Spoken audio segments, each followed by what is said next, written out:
अध्याय 2 का दूसरा भाग। हे पार्थ, अपने आप प्राप्त हुए और खुले हुए स्वर्ग के द्वार रूप इस प्रकार के युद्ध को भाग्यवान क्षत्रिय लोग ही पाते हैं। और यदि तू इस धर्म युक्त संग्राम को नहीं करेगा तो स्वधर्म को और कीर्ति को खोकर पाप को प्राप्त होगा, और सब लोग तेरी बहुत काल तक रहने वाली अपकृति को भी कथन करेंगे, और वह अपकृति माननीय पुरुष के लिए मरण से भी अधिक बुरी होती है। और जिनके तू बहुत माननीय होकर भी अब तुच्छता को प्राप्त होगा, वे महारथी लोग तुझे भय के कारण युद्ध से उपराम हुआ मानेंगे, और तेरे वैरी लोग तेरी सामर्थ्य की निंदा करते हुए बहुत से ना कहने योग्य वचनों को कहेंगे। फिर उससे अधिक दुख क्या होगा। इससे युद्ध करना तेरे लिए सब प्रकार से अच्छा है, क्योंकि या तो मरकर स्वर्ग को प्राप्त होगा अथवा जीतकर पृथ्वी को भोगेगा। इससे हे अर्जुन, युद्ध के लिए निश्चय वाला होकर खड़ा हो। यदि तुझे स्वर्ग तथा राज्य की इच्छा ना हो तो भी सुख दुख, लाभ हानि और जय पराजय को समान समझकर उसके उपरांत युद्ध के लिए तैयार हो। इस प्रकार युद्ध करने से तू पाप को प्राप्त नहीं होगा।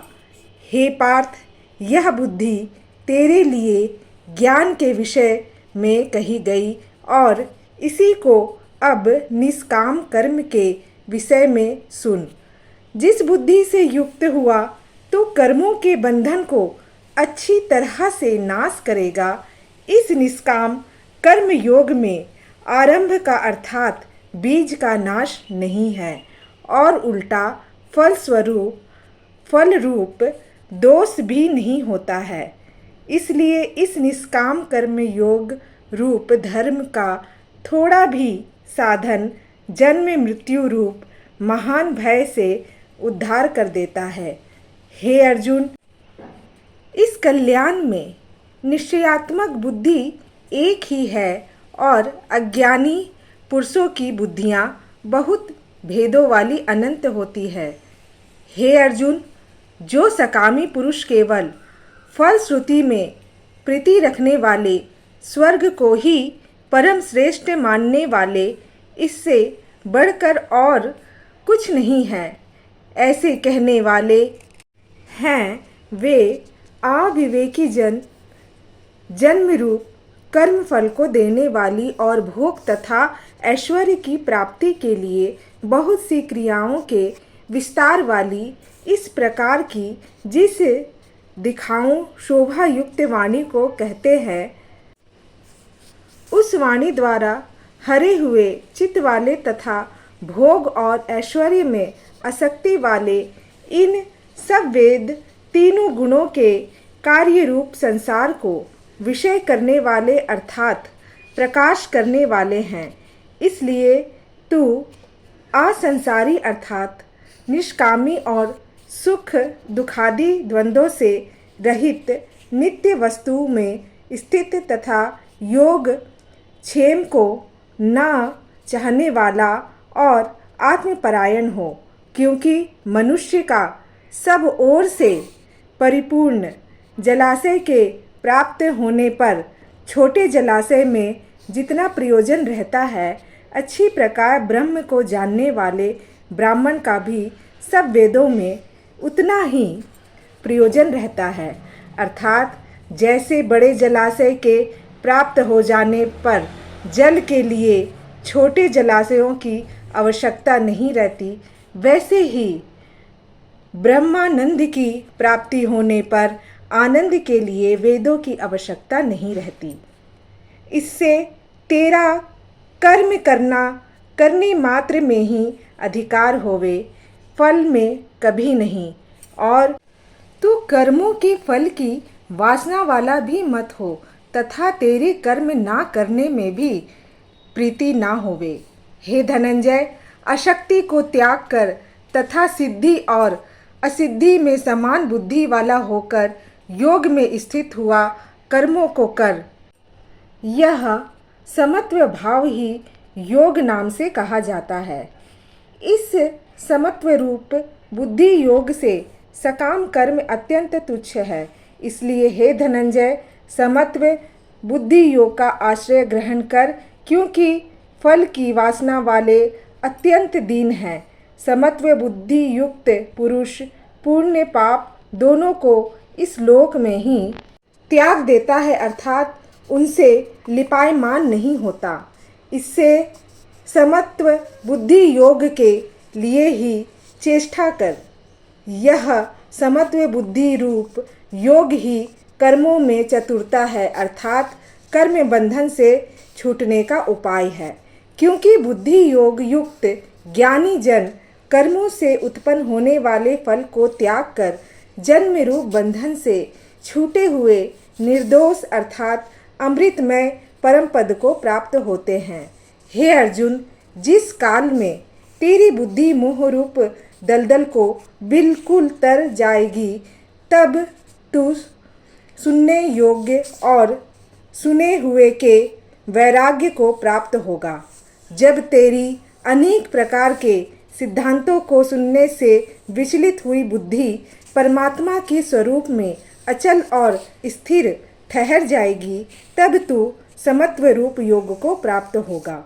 इस प्रकार भगवान के वचनों को सुनकर अर्जुन ने पूछा, हे केशव, समाधि में स्थित स्थिर बुद्धि वाले पुरुष का क्या लक्षण है और स्थिर बुद्धि पुरुष कैसे बोलता है, कैसे बैठता है, कैसे चलता है।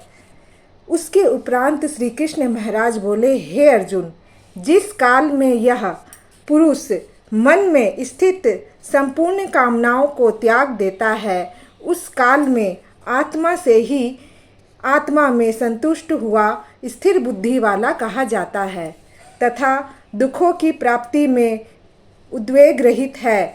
मन जिसका और सुखों की प्राप्ति में दूर हो गई है स्पृहा जिसकी तथा नष्ट हो गए हैं राग भय और क्रोध जिसके, ऐसा मुनि स्थिर बुद्धि कहा जाता है।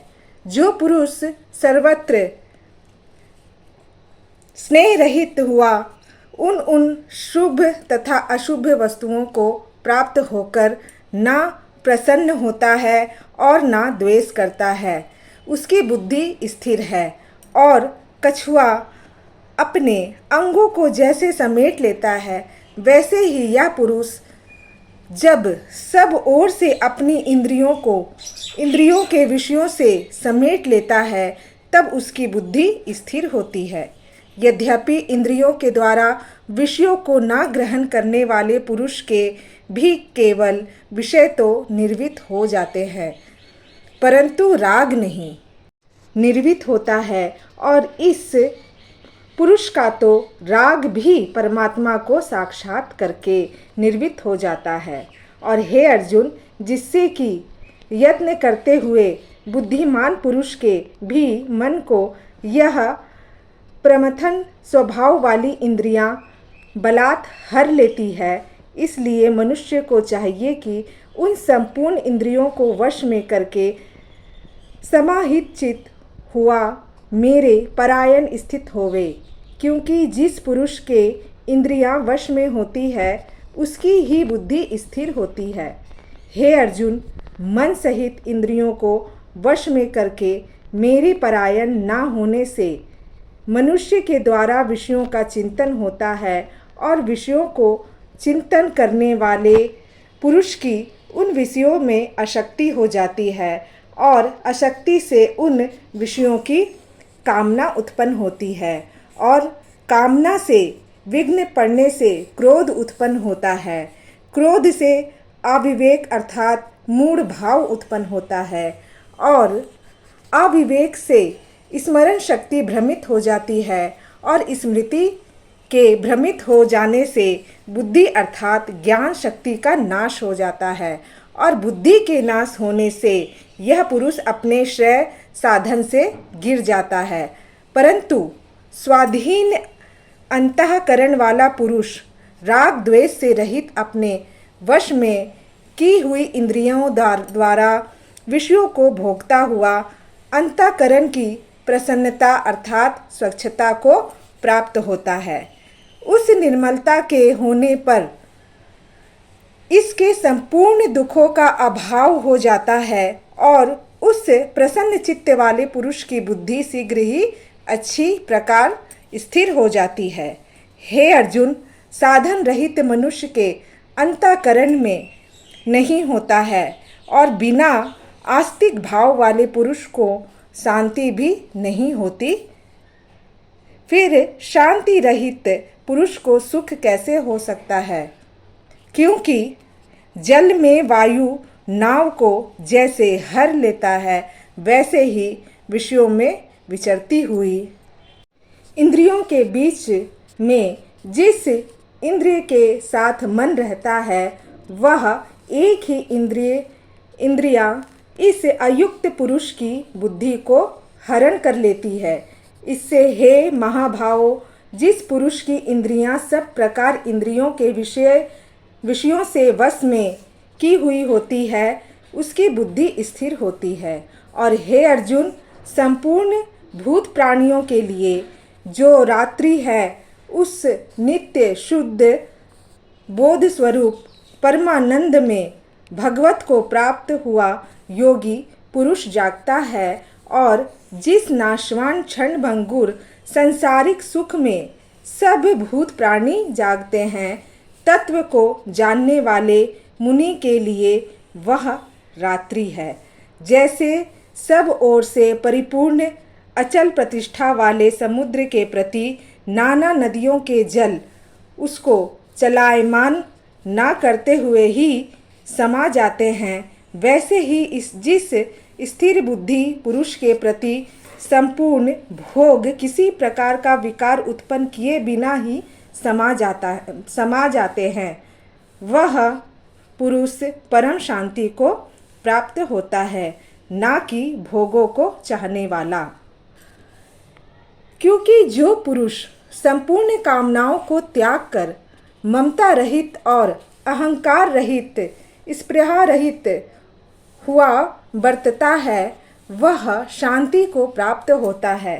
हे अर्जुन, यह ब्रह्म को प्राप्त हुए पुरुष की स्थिति है इसको प्राप्त होकर मोहित नहीं होता है और अंत्यकाल में भी इस निष्ठा में स्थित होकर ब्रह्मानंद को प्राप्त हो जाता है।